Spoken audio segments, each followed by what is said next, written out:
നോക്കൂ, അദാനി ഗ്രൂപ്പുമായി ബന്ധപ്പെട്ട ഒരു ചർച്ച കുറച്ച് ദിവസങ്ങളായി ഇവിടെ വരുന്നു. ഇലക്ഷൻ്റെ റിസൾട്ട് വരുന്നതിന് തൊട്ട് മുമ്പ് ചില പ്രത്യേക ഗ്രൂപ്പുകാരുടെ താല്പര്യമാണ് എന്ന് പറഞ്ഞുകൊണ്ട് ചില മാധ്യമങ്ങൾ തുടങ്ങി വെച്ചതാണെന്ന് പറയുന്നതാണ്. ഇടതുപക്ഷം പോലും അത് ആലോചിച്ചിട്ട് നമുക്ക് അതിലേക്ക് വരാം എന്ന് പറഞ്ഞു നിൽക്കുന്ന ഒരു കാര്യമാണ്. അപ്പോൾ ആ ചോദ്യങ്ങൾ ഇങ്ങനെ വരുന്നുണ്ട്. ഇന്നിതാ ഈ രണ്ട് പാനലിസ്റ്റുകളും ഇവിടെ ഒരു ചോദ്യം ഉയർത്തിയിട്ടുണ്ട്. അതിൽ ചില കാര്യങ്ങൾ ഉണ്ടോ എന്ന് പറയേണ്ടതുണ്ട്, അതിനും മറുപടി കൊടുക്കേണ്ടതുണ്ട്. എന്തുകൊണ്ടാണ് ആരും KPCC ഒന്നും അതിനൊരു മറുപടി ഇതുവരെ കൊടുക്കാത്തത്? നോക്കൂ ഡോക്ടറല്ല, താങ്കൾ പരിചയസമ്പന്നനായ ഒരു മാധ്യമ പ്രവർത്തകനാണ്.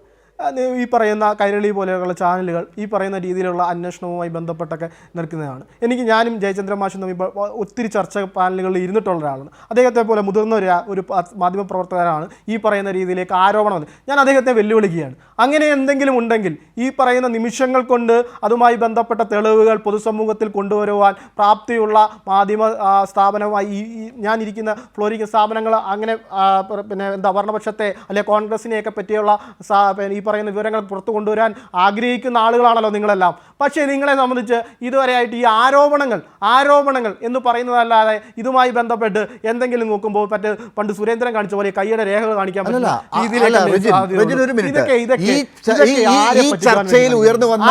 ഈ ചർച്ചയിൽ ഉയർന്നു വന്ന ആരോപണമല്ലാതെ അത് നേരത്തെ തന്നെ ഒരു മാധ്യമം ബ്രേക്ക് ചെയ്തതാണ്.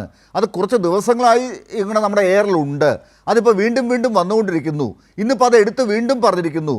പല ആളുകളും ഇപ്പോൾ പല പാർട്ടികളും പറഞ്ഞു തുടങ്ങിയിട്ടുണ്ട്, പ്രതിപക്ഷം പറഞ്ഞു തുടങ്ങിയിട്ടുണ്ട് എന്തുകൊണ്ട് KPCC മറുപടി പറയുന്നില്ല എന്ന്. ഇടതുമുന്നണി കൺവീനർ തന്നെ അത് ആദ്യം പറഞ്ഞതാണ്.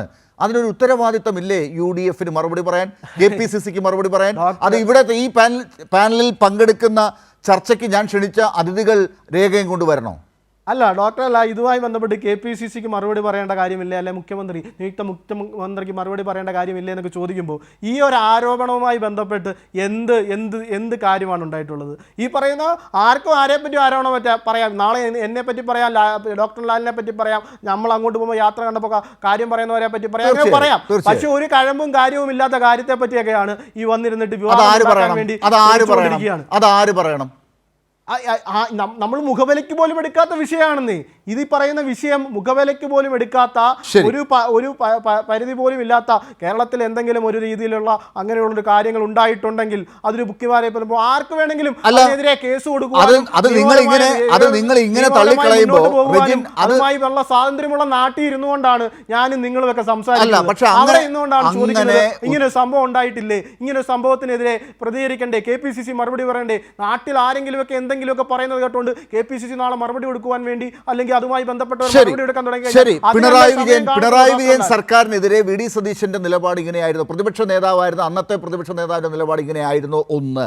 രണ്ടാമത്തെ കാര്യം, ഇന്നിതാ ഇപ്പോൾ അധികം അടുത്ത ഘട്ടത്തിലേക്ക് കടന്നിരിക്കുന്നു. ഷാനിബ് ഇപ്പോൾ പറഞ്ഞത് അതിനും അപ്പുറത്തേക്കാണ്. ഈ ഇലക്ഷൻ വിജയത്തിന് ആയി സ്പോൺസർ ചെയ്യപ്പെട്ടത് ഏത് പണമാണ്, ആരാണ് സ്പോൺസർ ചെയ്തിരിക്കുന്നത്, അതിൻ്റെ ഒരു തുകയുടെ കണക്ക് ഇതാ ഇപ്പോൾ ശ്രീ M ജയചന്ദ്രൻ പറഞ്ഞിട്ടുണ്ട്, 60 കോടി എന്നൊക്കെ.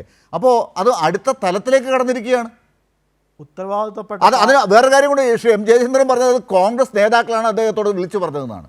ഡോക്ടറല്ല, ഈ ഉത്തരവാദിത്തപ്പെട്ട ഒരു പാർട്ടിയുടെ വക്താവായിട്ടും നേതാവായിട്ടും പ്രവർത്തിക്കുന്ന ആളാണ് AK ഷാനിദ്. അതുപോലെ തന്നെ ഉത്തരവാദിത്തപ്പെട്ട ഒരു മുതിർന്ന മാധ്യമ പ്രവർത്തകനുമാണ് ജയചന്ദ്രൻ മാഷ്. അതുപോലെ തന്നെ ഈ പറയുന്ന അങ്ങ് ഡോക്ടർ ലാൽ ഉൾപ്പെടെയുള്ളവർ ഈ പറയുന്ന രീതിയിലേക്ക് ഈ പറയുന്ന ഫണ്ടുമായി ബന്ധപ്പെട്ടുണ്ടെങ്കിൽ, നിങ്ങളുമായി ബന്ധപ്പെട്ട് ഈ പറയുന്ന കാര്യങ്ങളുണ്ടെങ്കിൽ നിങ്ങൾക്ക് ആരോപണങ്ങൾ ഉന്നയിക്കുക മാത്രമല്ലല്ലോ, അതിനുള്ള നിയമ സംവിധാനങ്ങളെല്ലാം ഉണ്ടല്ലോ. നിങ്ങൾ ഇറങ്ങിക്കോളൂ. അതിനെന്തെങ്കിലും ഉണ്ടെങ്കിൽ കഴമ്പ് എന്തെങ്കിലും ഉണ്ടെങ്കിൽ അതിന് മറുപടി പറയാം.